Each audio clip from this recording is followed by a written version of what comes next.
So, Logan, looking at the running back room, of course, there are great players that are departing this team to the NFL draft all over the place, including Trey Benson, who comes in from Oregon, turns into one of the best backs in college football. Roydale Williams from Bama had a Mm. nice season there, certainly contributed in a big way with about 500 yards rushing. Lawrence Toafili seems like he's been around forever. There's Yeah, Rodney Hill. There's a pretty good group of running backs. there is Trey Benson. Losing him, that's going to be something that FSU fans will feel a little early on in this 2024 season when we get there. But this is just spring, and specifically staying on what we think will happen. And this Mike Norvell is not going to change up things with the way that he runs that running back room, and Coach Johnson, David Johnson, Florida State's running backs coach. They're not going to change how you just designate one running back, and that's how it's going to be for that week alone, and definitely not the season. So it's just going to depend on the game scheme. But right now in the spring, it's time to see what you've got with Lawrence Toafili whenever you give him more carries at that RB1 kind of situation, RB1A, then RB1B with Roydell Williams, who I think is expected to have a pretty impressive spring. He put on some size too, put on another 10 pounds. He's at 225.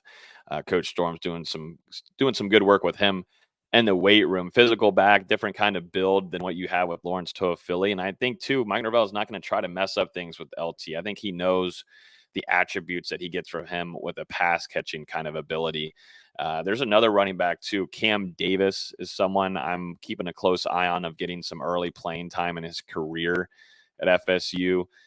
Not a whole ton of true freshmen have been able to come in and shine early in their careers and the running back room, just because there's always been talent. Coach Yak does a really good job of bringing in those guys. Cam Davis is super, super impressive. I think Cam Davis, FSU fans should be salivating that he's in garnet and gold, and that he's going to be playing for FSU the next couple of seasons. And because they know, he was one of the early commitments with Luke Kromenhoek in that class.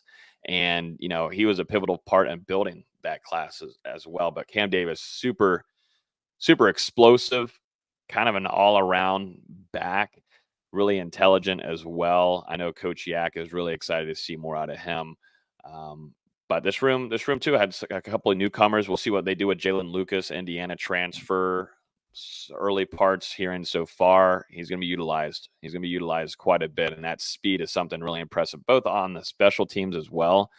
But super interested to see how Mike Norvell does this, because it just didn't seem to really work out with what they used to do with Corey Wren. They tried doing a few things here and there. Maybe it just didn't fit the offensive scheme and what they were trying to do. But Corey Wren was another really big speedster, and it didn't really fully click there. I'm interested to see how they're going to switch up some things here with Jalen Lucas. And, they kind of like how they were doing Ja'Kai Douglas, who's at that wide receiver slot position, kind of hybrid guys, and you can put them around and put them in motion and just use their speed to the best of their ability as an offensive scheme. So there's some impressive things. You got Keziah Holmes in there as well, Samuel Singleton, who was a true freshman last year.